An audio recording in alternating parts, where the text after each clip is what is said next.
મસાલો કરવાની એક અલગ જ રીતે શિયાળાની ઠંડીમાં ખાવાની મજા આવે તેવા ગરમા ગરમ આજે આપણે લસણિયા બટેટા વડા બનાવીશું.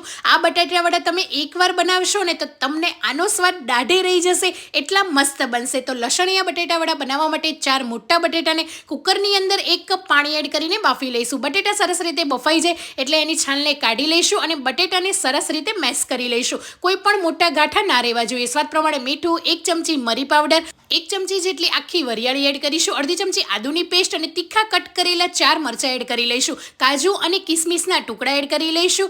1 મોટી ચમચી જેટલો લીંબુનો રસ, 2 ચમચી ખાંડ એડ કરીશું, અડધી ચમચી ગરમ મસાલો એડ કરી લઈશું અને લાલ અહીંયા કટ કરેલા મરચાં એડ કર્યા છે. તમારી પાસે ના હોય તો તમે એકલા લીલા મરચાં એડ કરી શકો. 3 ચમચી તેલની અંદર આ રીતે કટ કરેલું લીલું લસણ એડ કરીશું. અહીંયા મેં લીલું લસણ અડધો કપ લીધેલું છે. હવે લીલા ધાણા એડ કરીને મસાલાને બરાબર મિક્સ કરીને મીડિયમ સાઇઝના બોલ્સ તૈયાર કરી લઈશું. બધા બોલ્સ તૈયાર છે. હવે ચણાનો 1 કપ જેટલો ચાળેલો લોટ લઈ લઈશું. એની અંદર એક પછી એક બોલ્સને આ રીતે કોટિંગ કરી લઈશું. આ રીતે કરવાથી જરાય બટેટા વડામાં તેલ નહીં ભરાય, બહારથી ક્રિસ્પી અંદરથી સોફ્ટ બનશે. હવે 2 કપ ચણાના લોટની અંદર સ્વાદ પ્રમાણે મીઠું અને થોડું પાણી એડ કરતા જઈને ઘટ બેટર તૈયાર કરી લઈશું. પિંચ ઓફ ખાવાનો સોડા એડ કરીને મિક્સ કરી લઈશું. કોટિંગ કરેલા વડાને ડીપ કરી લઈશું અને તળી લઈશું. ગરમા ગરમ તેલની અંદર ફ્રાય કરી લઈશું અને ઉપરથી થોડા એવા તીખા લીલા મરચાંને પણ જોડે તળી લઈશું. તો આપણા લસણિયા બટેટા વડા તૈયાર છે. તો તમે પણ ટ્રાય કરજો. અને લીલી ડુંગળીના ભજીયાની રેસીપી જોઈતી હોય તો કમેન્ટ કરો.